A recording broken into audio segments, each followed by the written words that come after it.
Bismillahirrahmanirrahim. Alhamdulillahi Rabbil alamin. Wassalatu wassalamu ala ashrafil mursalin. Amma ba'd. Assalomu alaykum va rahmatullohi va barakatuhu.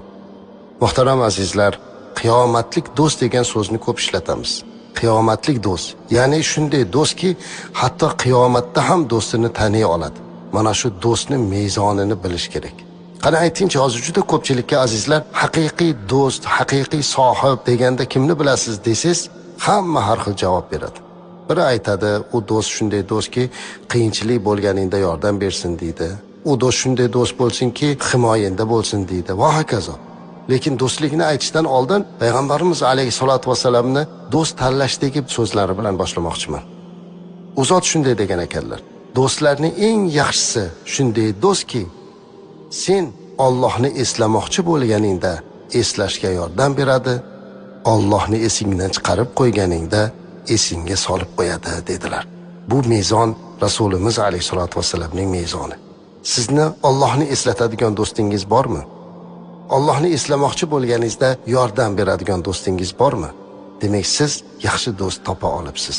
Shunday ekan azizlar, bugun mana shunday yaxshi do'st topish, ulfatchilik, umuman jamiyatda yashayotgan har bir mo'min musulmon bir-biri bilan ulfat bo'lib, birodar bo'lib yashashlik haqida suhbatlashamiz. Ulfatchilik bu, mundoq qilib aytsak, husn xulqning mevasi hisoblanadi. Ammo tafriqa esa, ya'ni tarafkashlik, bu yomon xulqning samarasi hisoblanadi. Husn xulq muhabbatga, ulfatchilikka, muvofiqlikka sabab bo'ladi. Ammo yomon xulq hasadga, yomon ko'rishga, dushmanlikka olib keladi. Islomda husn xulqning o'rni nihoyatda baland. Jumladan payg'ambarimiz alayhisolatu vassalamni Alloh taolo shunday deb sifatlaydi: Estaizu billah va innaka la'ala xuluqin azim. Albatta siz buyuk xulq ustidasiz deydi.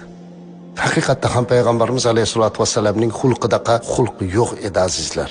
Eng buyuk husn xulq sohibi, bizga xulqshunoslik bo'yicha ta'lim beradigan asosiy ustoz va namuna bu sarvari koinot payg'ambarimiz Muhammad Mustafa sallallohu alayhi vasallamdirlar. Abu Hurayra radhiyallohu anhu dan rivoyat qilinadi. Qala su'ila Rasululloh sallallohu alayhi vasallam an akthari ma yudkhilu an-nas al-jannah. Faqala taqvalloh va husnul xulq. Imom Termiziy rivoyat qilyapti.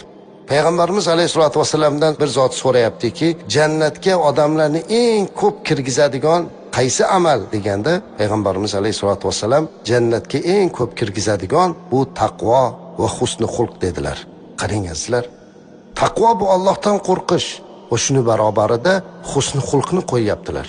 Demak, jannatga husn xulq ila kirib olishlik imkoniyati bo'lyapti. Shunday ekan azizlar, ulfatchilik va do'stlik bo'lishlikda eng birinchi talab qilinadigan narsa bu bizning husn xulq sohibi bo'lishimizdir. Islom dini butun insoniyatga ulfatchilikni, birodarchilikni olib kirdi. Dunyodagi eng yaxshi do'stlik, eng yaxshi ulfatchilik islom bilan barobar desam mubolag'a qilmagan bo'laman. Islomdan avval, ayniqsa Arabistonda jahiliyat davrida qabilalar bir-birlari bilan dushman bo'lgan. Ularni hech bir-biri bilan ittifoq qilishlikning ilojisi bo'lmagan. Hozirda ham ittifoq qilish, odamlarni birlashtirish bu juda qiyin masala. Magaram dinimiz insonlarni bir-biri bilan ulfat qildi. Alloh Qur'oni Karimda shunday deb marhamat qiladi. Estaizu billah law anfaqta ma fil ardi jami'an ma allafta bayna qulubihim walakinnalloha allafa baynahum. Qarang, Anfal surasida Alloh aytibdiki, agar yer yuzidagi hamma narsani sarf qilsang ham ularni qalblarini birlashtira olmas eding, ularni qalblarini ulfat qila olmas eding, lekin Alloh ularni ulfat qildi deyapti. Qarang, haqiqatda ham islom dini kelgandan keyin bir-biriga dushman bo'lib turgan qabilalar, bir-birlariga dushman bo'lib turgan xalqlar ulfat bo'lib, bir-birlari bilan do'stlashib ketdi. Mana bu narsa dinimiz tufayli bizga berilgan eng katta marhamatdir. Chunki islom birodarligi irq, nasab, til, qabila, qavm asosida emas, Alloh taologa muhabbat va taqvo asosida bo'ladi. Jabir radhiyallohu anhu dan rivoyat qilingan hadisda payg'ambarimiz alayhisolatu vasallam aytadilarki, mu'min ulfat bo'luvchi va ulfatga tanlanuvchidir. Ulfat bo'lmagan va ulfatga tanlanmagan kimsada yaxshilik yo'q. Alloh saqlasin. sizni hech kim ulfat qilmay qo'ydi. Tasavvur qiling, hech kim siz bilan do'st bo'lmay qo'ydi. Bu yomon narsa ekan. Mana shuning uchun ham bir-birlari bilan ulfatchilik, do'stlikni ixtiyor qilishlik kerak. Buning uchun husn xulq sohibi bo'lish kerak. Ulfat, do'st bo'lishligimiz azizlar, bu biz uchun dunyo va oxiratda juda katta foyda bor. Siz shunday do'st bo'lingki, uni dunyosi uchun, obro'si uchun do'st bo'lmang. Faqatgina Alloh uchun do'st bo'lasiz. Payg'ambarimiz alayhisolatu vasallam hikoya qilib aytib beryaptilarki, zara rajulun akhon lahu fi qaryatin ukhra fa arsadallohu lahu ala madrajatihi malakan. Falamma ata alayhi qala ayna turid? Qala uridu akhan li fi hadhihi alqarya. Bir do'st boshqa bir qishloqdagi do'stini ziyorat qilgani chiqib ketibdi. Alloh uni yo'liga kutib turadigan bir farishtani chiqarib qo'yar ekan. Farishtalikni bilmaydi uni. Uni oldiga kelgan paytda haligi farishta so'rar ekan: "Qayoqqa ketyapsan? Qayoqqa bormoqchisan?" "Ushbu qishloqda birodarimni ziyoratiga ketyapman." Farishta so'rar ekan: "Uni ziyorat qilishlikda biror narsani xohlayapsanmi? Nima uchun oldiga bormoqchisan?" "Undan hech qanday moddiy manfaatdorlik yo'q. Faqatgina Alloh uchun do'st bo'lgan, shuni ziyorat qilgani ketyapman."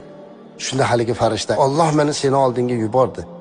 Batahqiq sen unga muhabbat qilganingdek Alloh senga muhabbat qildi" deb aytar ekan. Imom Muslim rivoyat qilgan. Mana do'stlikning oqibati azizlar. Biz shunday qila olayapmizmi? Alloh uchun yaxshi ko'ra olayapmizmi? Aytingchi. Xalqimizda noto'g'ri tasavvur bor. Do'sting bo'lib senga yordam bermasa, do'sting bo'lib senga hech narsa qilmasa, unaqa do'stning nima keragi bor deymiz. Do'stlikda bu masalalar ham bor, lekin asli niyatda bunday bo'lmaslik kerak. Ya'ni do'st xolis Alloh uchun bo'lmoqligi lozim.